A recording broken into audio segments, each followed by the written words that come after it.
Exactly mixed opinion ఉంది పశ్చిమ బెంగాల్కి సంబంధించి. ఆల్రెడీ ఎగ్జిట్ పోల్స్ ఒకటి చెప్తే ఇక్కడ జనాలు మరొకటి చెప్పే ప్రయత్నం చేస్తూ ఉన్నారు. కొంత రెండు వర్గాలుగా రెండు గ్రూపులుగా విడిపోయినట్టుగా చాలా స్పష్టంగా కనిపిస్తూ ఉంది. గ్రౌండ్లో కొద్దిమంది ఈసారి మమతా బెనర్జీకి షాక్ అని చెప్తా ఉంటే, కొద్దిమంది బీజేపీ ఈసారి అనుకున్న స్థాయిలో పర్ఫామ్ చేయకపోవచ్చు, పవర్లోకి రాకపోవచ్చు, కానీ సీట్లు పెరిగే సిచ్యువేషన్ ఉండొచ్చు అని చెప్తా ఉంటే, మరికొంతమంది ఇంకా సీట్లు తగ్గే అవకాశం ఉందని కూడా చెప్తా ఉన్నటువంటి సిచ్యువేషన్ ఉంది. ప్రస్తుతం భవానీపూర్లో ముందు వరుసలో ఉన్నారు మమతా బెనర్జీ. ఇక్కడ బీజేపీ అపోజిషన్ లీడర్ సువేందు అధికారి, తర్వాత మమతా బెనర్జీ ఇద్దరు పోటీ పడతా ఉన్నారు. చాలా హై వోల్టేజ్ ఉంది పశ్చిమ బెంగాల్కి సంబంధించినటువంటి విషయంలో. పెద్ద ఎత్తున ఇప్పటికీ పోస్టల్ బ్యాలెట్లో బీజేపీ ముందు వరుసలో ఉంటే దానికి సంబంధించి కాస్త చర్చ కొనసాగుతుంది. కార్యకర్తల్లో నాయకుల్లో స్టేట్మెంట్ చేస్తూ ఉన్నారు. డైరెక్ట్గా ఓపెన్గా వాళ్ళు వీడియోస్ రిలీజ్ చేస్తూ ఉన్నారు. బీజేపీ పార్టీ ఆఫీస్లో జిలేబీలు చేస్తూ ఉన్నారు. సో ఇది ఖచ్చితంగా మేము విజయం సాధించబోతున్నాం అనుకున్నట్టుగానే ఫలితాలు రానున్నాయి. ఈసారి మమతా బెనర్జీని పక్కన పెట్టనున్నారు అనేటువంటి స్టేట్మెంట్ బీజేపీ నాయకులు చేస్తూ ఉన్నారు. ప్రస్తుతం పశ్చిమ బెంగాల్లో సిచ్యువేషన్ నార్మల్గానే ఉంది, కానీ పరిస్థితి ఎప్పుడు అదుపు తప్పే అవకాశం ఉంటుంది అనేటువంటి దానికి కూడా చర్చ ఉంది. భారీగా భద్రతా బలగాలు ఉన్నాయి. రీజన్ ఏంటంటే ఏ చిన్న చేంజెస్ జరిగినా కూడా పెద్ద ఎత్తున आपका नाम क्या है? के मुखर्जी फवाड़ा। मुखर्जी जी, आप क्या बोलेंगे, क्या होने वाला है बंगाल में? बंगाल में टीएमसी आएंगे। ओके, और बीजेपी बोल रहे हैं कि हम आएंगे, एक बार दीदी को हटाएंगे। नहीं हम टीएमसी इतना ज्यादा सीट नहीं मिलेगा, 170 सीट मिलेगा मालूम होता। कौन टी भी हम बहुत चैनल में देख दिया।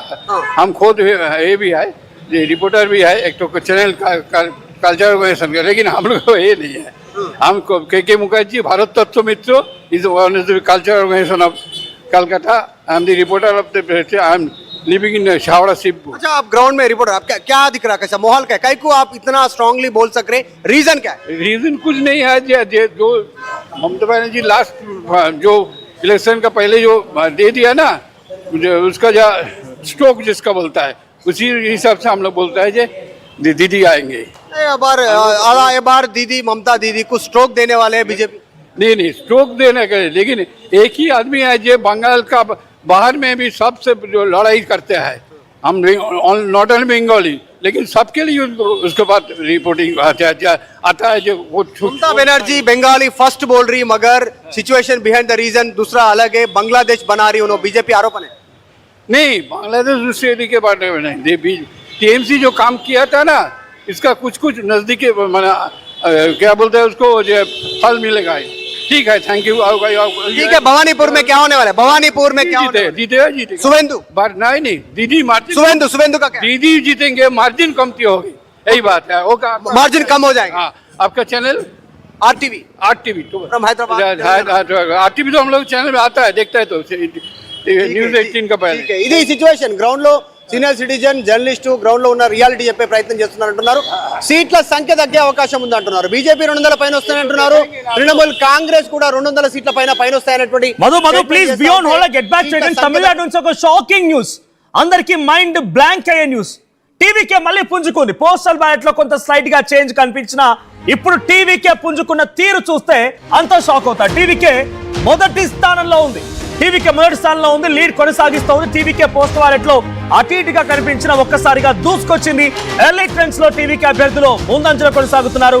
సింగిల్ లార్జెస్ట్ పార్టీగానే టీవీకే అవతరించబోతోంది అన్నట్టుగా మారిపోయింది. సో మీరు రిజల్ట్స్ చూస్తున్నారు. DMK 94 and AIADMK 62 and TVK 64.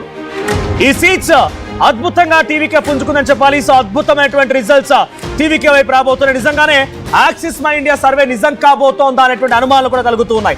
Because TVK ఇప్పటి వరకు మీరు చూసారు కేవలం 40, 30, 10, 15 స్థానాలకు పరిమితమైన టీవీకే అమాంతంగా 64 స్థానాల్లో లీడ్ కొనసాగుతోంది.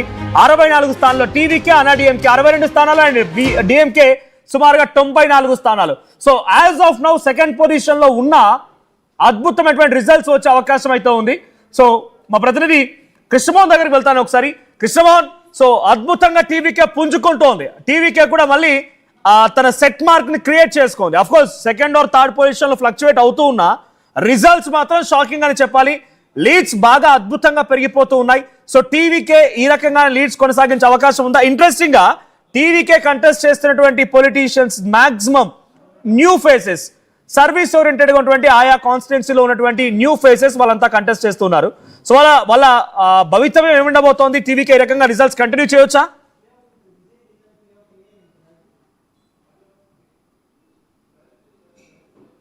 34 స్థానాలకు గాను 209 స్థానాలకి సంబంధించిన లీడింగ్స్ ప్రస్తుతం నేను మీకు ఒక షాకింగ్ న్యూస్ చెప్పబోతున్నా. 209 లీడింగ్స్ వస్తున్నాయి.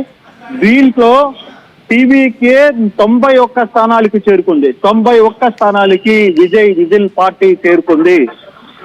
ఏఐడిఎంకే 69 స్థానాలతో రెండో స్థానంలో ఉండగా అధికార పార్టీలో ఉన్న డిఎంకే ఇప్పుడు కేవలం 60 స్థానాలకే పడిపోయిన పరిస్థితి, 49కే పడిపోయింది. సో 92 స్థానాలకి టీవీకే అప్పుడు ముందంజలో ఉంది. అంటే మ్యాజిక్ ఫిగర్ కి ఇంకొక 20 స్థానాలకి దగ్గరలో ఉన్న పరిస్థితి. అంటే ఈ లీడ్స్ ఇలాగే కొనసాగుతాయా?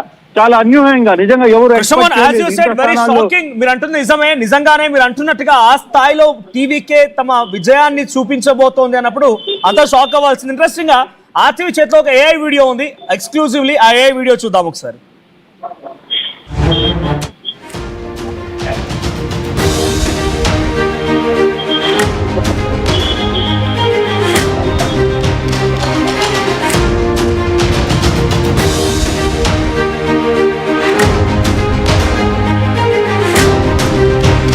స్టార్టింగ్ లో డిఎంకే అద్భుతంగా ఒక ఫైట్ ఇవ్వగలిగింది, కానీ ఎండింగ్ క్లైమాక్స్ కి వస్తుందనే లోపు ఇంటర్వెల్ సీన్, ఇప్పుడు మనం ఇంకా క్లైమాక్స్ రాలేదు, ఇంటర్వెల్ లో ఉన్నాం. ఇంటర్వెల్ కి వచ్చేసరికల్లా విజయ్ దుక్కు రేగొడుతున్నాడు.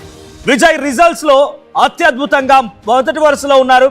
విజయ్ ఈ standing on first place and DMK ఇక్కడ లాస్ట్ ప్లేస్ వరకు వెళ్తోంది అనేటువంటి సంకేతాలు కూడా కనబడుతున్నాయి. Krishnamohan, you please go on. ఏంటి, ఏం మారిందని చెప్పాలి? ఈ రిజల్ట్స్ లో ఎలా ఫ్లక్చువేట్ అవుతూ ఉన్నాయి, పబ్లిక్ ఒపీనియన్స్ ఏ రకంగా మారుతూ ఉన్నాయి? మనం మార్నింగ్ నుంచి కూడా కొంత విశ్లేషణ అని చెప్పినాం. కొత్త ఓటుకి కావాలి అనుకుంటున్నాడు. ఎందుకంటే గడిచిన కొంతకాలంగా 40 సంవత్సరాల కాలంగా జరిగిన ఎన్నికలు ఒక ఎత్తు తమిళనాడులో. ఎందుకంటే ప్రతిసారి ఒకసారి డిఎంకే ఇస్తే ఒకసారి ఏఐడిఎంకి ఇవ్వడం, లేదు ఒకసారి ఏఐడిఎంకి ఇస్తే మరోసారి డిఎంకేకి ఇవ్వడం, ఇట్లా మార్చి జరుగుతున్న పరిస్థితుల్లో ఇప్పుడు చాలా ఇక మనం ఇవ్వాల్సిన వాళ్ళందరికీ ఎక్కువ సార్లు ఇచ్చేసాం, వాళ్ళకి అధికారాలను కూర్చోబెట్టాం. ఒక కొత్త నాయకత్వం కావాలని కోరుకుంటోందా? ఇప్పుడు రిజల్ట్స్ కానీ మనం కానీ చూసుకుంటుంటే 234